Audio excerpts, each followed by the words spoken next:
El fiscal general del Estado se encuentra bajo una presión sin precedentes en una jornada crucial del juicio que decidirá su futuro, un proceso que mantiene al borde del asiento tanto a los tribunales como a la opinión pública. La estrategia de Moncloa, consistente en saturar el Tribunal Supremo con periodistas y controlar la narrativa desde fuera, parece haberse topado con un límite inesperado. Cada vez son más los informadores que cuestionan la versión oficial y que se niegan a seguir el guión impuesto desde el poder. La declaración de que las filtraciones no provienen del fiscal sino de vías desconocidas, y que no pueden revelarlas, empieza a sonar a excusa hueca. La paciencia de la prensa, y sobre todo de aquellos con credibilidad intacta, se está agotando rápidamente. En medio de este clima de tensión, el presentador Nacho Abad se ha convertido en una de las voces más directas y críticas. No teme enfrentarse a los poderosos ni a las verdades a medias que circulan en los medios subvencionados. Durante una transmisión en directo, Abad desmonta con firmeza al director del Plural, acusándolo de manipular información dentro de la sala judicial, con el objetivo evidente de proteger los intereses de Álvaro Ortiz, cercano aliado de Pedro Sánchez. La escena refleja un choque de poderes. Por un lado, la institucionalidad y las maniobras de Moncloa. Por otro, los periodistas dispuestos a exponer la realidad tal y como es, sin filtros ni intermediarios. La tensión es palpable, y el público percibe que estamos ante un momento histórico en la relación entre poder y prensa. La cuestión de las filtraciones, que parece menor a simple vista, se convierte en el eje central del debate. Muchos se preguntan por qué no se muestran pruebas contundentes, como correos electrónicos o capturas de mensajes, que podrían demostrar de manera objetiva la inocencia del fiscal. Abad insiste en que, aunque nadie haya hablado directamente con el fiscal general, existen documentos que confirman que la información no se originó en él, y que las mentiras se estaban propagando desde la propia sede judicial. Si el correo estaba disponible para 400 periodistas en Madrid, ¿por qué nadie presentó una prueba que mostrara el contenido con la hora y la fecha, aunque se ocultara el remitente? Esto es lo que deja en evidencia una falta de transparencia que raya en la complicidad silenciosa, afirma. El alcance de la manipulación es más amplio de lo que muchos imaginan.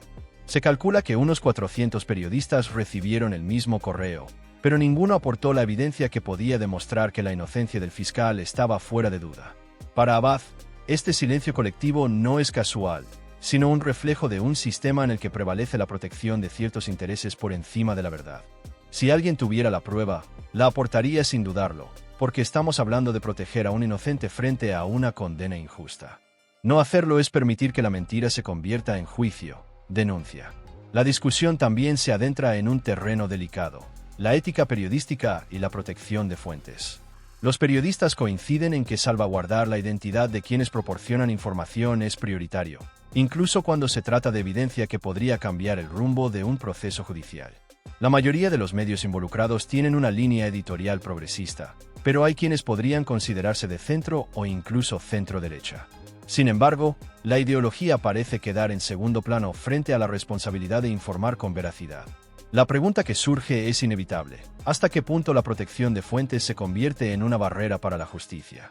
El juicio avanzaba mientras la tensión en la sala del Tribunal Supremo se palpaba en el aire como una corriente eléctrica invisible. Cada palabra, cada gesto del fiscal general del Estado era escrutado con una precisión casi obsesiva por jueces, abogados y periodistas, pero también por la sociedad que seguía el proceso desde la distancia, a través de pantallas, radios y titulares en línea. En paralelo, fuera de las paredes del tribunal, la situación se cargaba de intensidad con declaraciones públicas que ponían aún más en jaque a los protagonistas.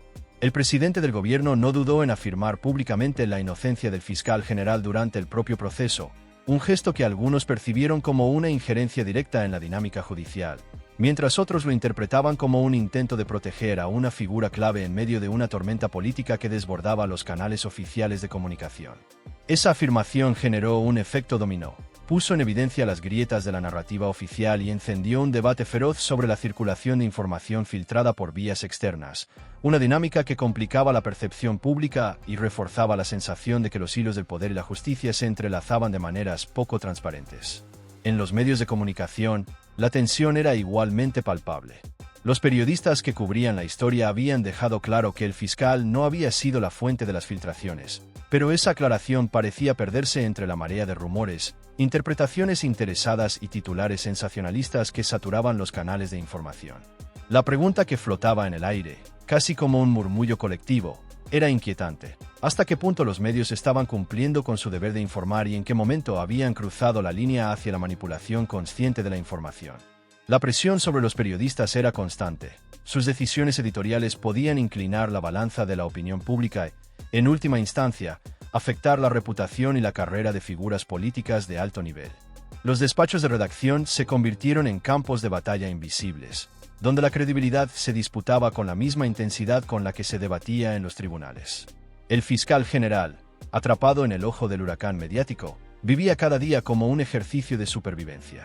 Cada gesto, cada silencio, cada mirada hacia los periodistas o los jueces era interpretado, diseccionado y comentado en tiempo real. La estrategia de Moncloa, basada en inundar la sala con periodistas para dominar la narrativa, empezaba a mostrar signos de desgaste. En lugar de controlar la historia, la saturación informativa había generado un efecto contrario. Un escrutinio más riguroso, preguntas más incisivas y un cuestionamiento constante sobre la veracidad de las versiones oficiales. La sociedad percibía que la reputación de un funcionario público estaba en juego y que detrás de cada maniobra se escondían intereses políticos que podrían tener repercusiones mucho más amplias de lo que parecía a simple vista. En este escenario, la actuación de los medios subvencionados despertaba una preocupación particular.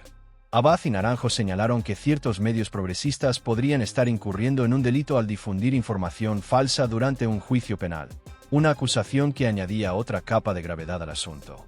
La posibilidad de sanciones legales no solo amenazaba la credibilidad de estos medios, sino que también exponía la fragilidad del sistema de control periodístico frente a los intereses políticos. Los periodistas independientes, por su parte, se vieron obligados a asumir un papel central: desenmascarar la mentira, proteger la verdad y garantizar que la información llegara al público sin distorsión, a pesar de la presión ejercida desde distintos frentes. Su tarea se convirtió en un ejercicio de valentía, resistencia y ética profesional, donde el riesgo personal y profesional se mezclaba con la obligación moral de mantener la integridad informativa. Cada día de juicio traía consigo nuevas filtraciones, documentos y correos electrónicos que habían circulado entre periodistas y que podían alterar radicalmente la percepción de los hechos. Se reconstruyeron conversaciones internas, se analizaron los movimientos estratégicos de Moncloa y se estudiaron con detalle las decisiones de los medios, en un esfuerzo por desentrañar la maraña de intereses políticos y mediáticos. La sociedad observaba con una mezcla de fascinación y alarma cómo se entrelazaban los hilos de la política, la justicia y la prensa, consciente de que cada nueva pieza de información podía cambiar radicalmente el rumbo del proceso y la reputación de los implicados. El juicio no era solo un enfrentamiento legal, sino un fenómeno mediático y político de gran magnitud. La sala del tribunal se transformaba en un escenario donde se medían la estrategia, la ética y la credibilidad.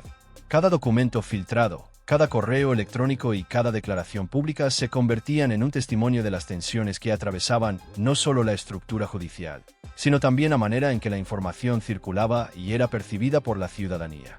La complejidad del caso se multiplicaba por la interacción constante entre poder político, medios de comunicación y sociedad civil, generando un relato que iba mucho más allá de la simple administración de justicia.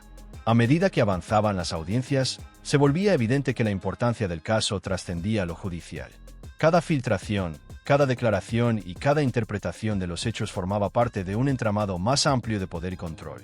La sociedad, consciente de la magnitud de lo que estaba ocurriendo, seguía con atención cada detalle, evaluando la ética de los medios, la transparencia de los políticos y la solidez del sistema judicial.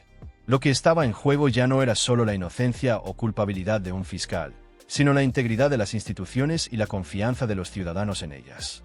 Finalmente, lo que emergía de cada jornada no era simplemente un juicio, sino una batalla por la transparencia, la responsabilidad y la ética periodística. Cada filtración, cada correo y cada declaración pública se entrelazaban para construir un relato complejo, donde los intereses políticos, la prensa y la percepción pública se mezclaban en una trama casi imposible de desentrañar.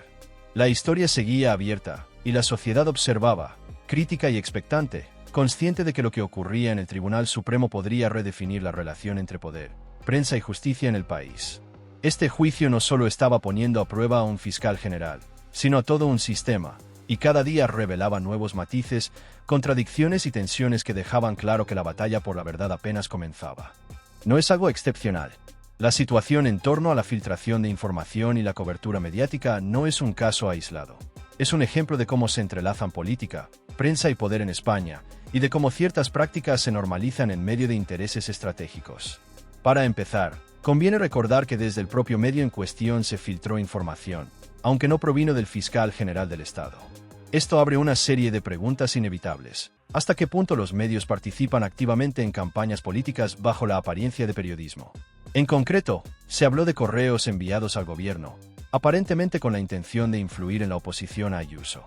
Se menciona que la información llegó a Pilar Sánchez Acera, y como ella borró los mensajes y no recuerda con exactitud qué medio lo envió, queda la duda de que fuera el propio medio el que realizó la acción. La escena es reveladora. Los periodistas estaban tan indignados desde el día anterior por la mentira que el mundo estaba publicando que decidieron publicar la noticia ellos mismos. Sabían que a las 10 de la mañana habría pleno en la Asamblea de Madrid. Y también entendían que era fundamental recabar valoraciones de distintos partidos políticos de la oposición para contextualizar la información y denunciar la falsedad. No se trataba de hacer oposición política, se trataba de periodismo. La decisión fue clara: exponer la mentira antes de que se consolidara en la opinión pública. Chema, en sus intervenciones, insiste en que hablar con los partidos es una práctica habitual. Todos los periodistas, dice, contactan con todas las fuerzas políticas, incluyendo al Partido Popular y a figuras como Miguel Ángel Rodríguez. El objetivo es periodístico, no político: contextualizar, contrastar y garantizar que la información difundida sea veraz. Pero esta aclaración choca con la percepción pública, porque muchos interpretan estas acciones como maniobras para influir en la política, y no como ejercicio de periodismo responsable. Aquí surge un contraste fundamental. Chema y Antonio no se dedican a lo mismo. Mientras Chema representa una visión más polémica y cuestionada del periodismo, Antonio insiste en que su labor se centra en la investigación, la ética y la denuncia de mentiras, sin encubrir delitos ni crear coartadas. Explica que si el fiscal general le hubiera proporcionado información directamente, lo habría reconocido en un juicio sin dudarlo. Pero lo que se estaba juzgando, dice, era precisamente lo contrario: un montaje político en el que un fiscal, presuntamente bajo órdenes de Moncloa, filtraba información para dañar a un rival político, y medios dispuestos a replicarla sin cuestionarla. Este montaje, sostiene Antonio, se verá reflejado en el juicio. Desde el punto de vista legal, no habrá consecuencias para Moncloa ni para otros implicados, salvo la repercusión pública. Sin embargo, critica duramente que quienes participan en estos montajes pretendan dar lecciones de periodismo.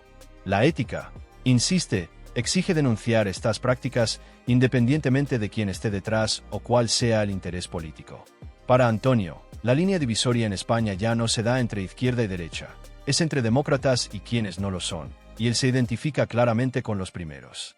El debate sobre los medios de comunicación es igualmente intenso. Antonio señala que los medios progresistas involucrados poseen pruebas de la inocencia del fiscal, pero no las muestran. Algunos alegan secreto profesional, otros que los correos se borraron. Al mismo tiempo, otra persona tenía la misma información que el fiscal y la utilizaba de manera idéntica, incluso antes que él. Esta duplicidad añade un nivel de complejidad que muchos consideran absurdo. Se intenta presentar a la opinión pública una narrativa que oculta la verdad, mientras se da por hecho que los ciudadanos no percibirán la manipulación. Antonio Naranjo coincide: no todos los periodistas son iguales. Antonio enfatiza que ni él se ha visto como un payaso ni recibe pagos de figuras políticas como Isabel Díaz Ayuso. Sin embargo, critica que algunos políticos actúen como si todo fuera un circo, montando investigaciones teatrales y audiencias en el Senado para distraer o influir en la percepción pública, y luego pretendan que los periodistas les aplaudan. Esta metáfora, dice, debería ser evidente para cualquiera que siga de cerca la política y el periodismo en España. La crítica también se extiende a la capacidad de ciertos medios para dar lecciones de ética cuando ellos mismos han difundido bulos históricos. Antonio recuerda casos como los 2 DNI, que incluso llevaron a que su directora fuera premiada con un cargo en RTVE, o las falsas bombas Lapa preparadas por la UCO, dirigidas a una persona que en realidad no era el objetivo principal de la investigación. Que estos medios pretendan dar lecciones de periodismo es comparable, dice Antonio, a un caníbal dando clases de dieta vegetariana. Una contradicción que evidencia la falta de ética y coherencia. En resumen, la diferencia entre los periodistas se torna clara. Unos ejercen su labor con responsabilidad, buscando exponer la verdad y proteger la integridad de la información. Otros participan en montajes políticos, manipulando datos y construyendo narrativas interesadas que confunden a la sociedad. La filtración de información no es solo un episodio aislado. Es un reflejo de cómo la ética, la política y la prensa se entrelazan, y de la necesidad de que quienes ejercen el periodismo mantengan independencia y responsabilidad frente a intereses ajenos. Cada acción, cada filtración, cada declaración pública se convierte en un elemento de juicio ético y profesional.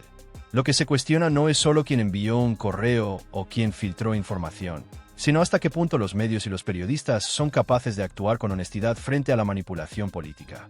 La crónica revela un entramado complejo, en el que se cruzan intereses, estrategias, egos y responsabilidades, y donde la sociedad observa atentamente, consciente de que la verdad y la credibilidad de las instituciones están en juego.